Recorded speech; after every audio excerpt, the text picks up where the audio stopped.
Šį penktadienio vakarą laida Atleisk laukia visų jūsų dėmesio, jūsų supratimo ir jūsų pritarimo tiems, kurie jau pasiryžo žengti tą neretai lemiamą žingsnį jų gyvenime. Taigi į mūsų tiesioginę transliacinę laidą atvyksta artimųjų pasigedę žmonės ir prašo žiūrovų pagalbos. Ponia Aldona.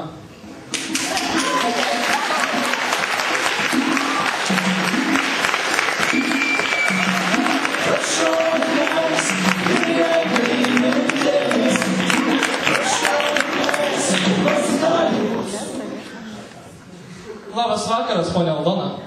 Labas vakaras. Papasakokite trumpai apie save, iš kur jūs esate ir ko atvykote į mūsų laidą. Dirbu matematikos mokytoja Gabijos gimnazijoje. Nuo 1999 metų negaliu ramiai miegoti naktimis, nes man vaidenasi mano auklėtiniai, kuriuos pravedau prieš 9 metus Kaune. Tais metais mes su 4 RA klase vykome ekskursiją į 9 fortą. Muziejuje dingus elektrai, aš juos praradau. Po to laiko nesu jokiose mačiusi. O Dieve tu mano, mes radome jūsų vaikus, gyvus ir sveikus, tik dėje,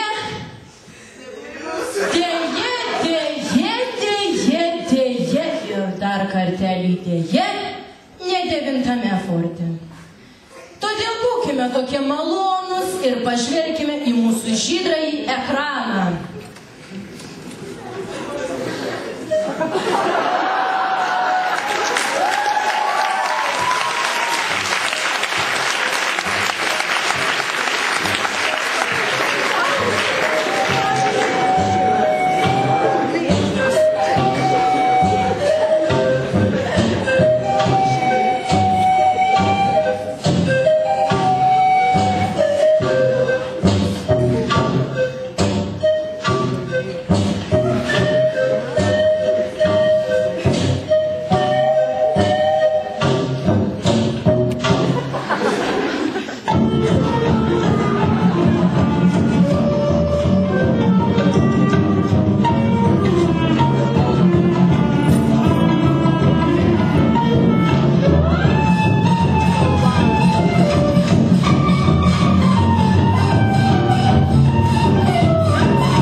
Aš galiu jums rodyti, kad esu jūsų buvusi ir esama auklėtoja. Moteriškė studijos jums sodas ir iššvensiu saulėje.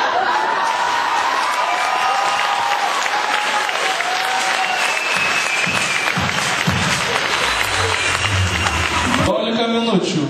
Ponia Aldona nežinojo nei savo klasės buvimo vietos, nei ir iš viso jį gyva. Ji žinojo tik tai, kad 9 forte dingo elektra. Ir štai vienas vakaras ir staiga užsipildė tos bemiegės naktis spalvotais sapnais. Vienas vakaras ir jo širdyje pražydėjo naujos darželio gėlės.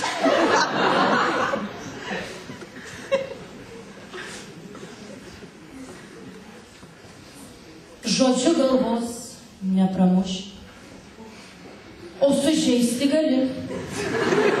Prieš keletą savaičių įvyko konfliktas mūsų mielojoje, gabijoje, mūsų valgykloje, kurių niekaip negali pamiršti mūsų laidos herojus, 4-osios RB klasės mokinys. Šį kartą mūsų filmavimo grupė atsirado prie Vilniaus miesto savivaldybės.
Vienu žodžiu, jeigu aš į mokyklą, išarkės ir kitos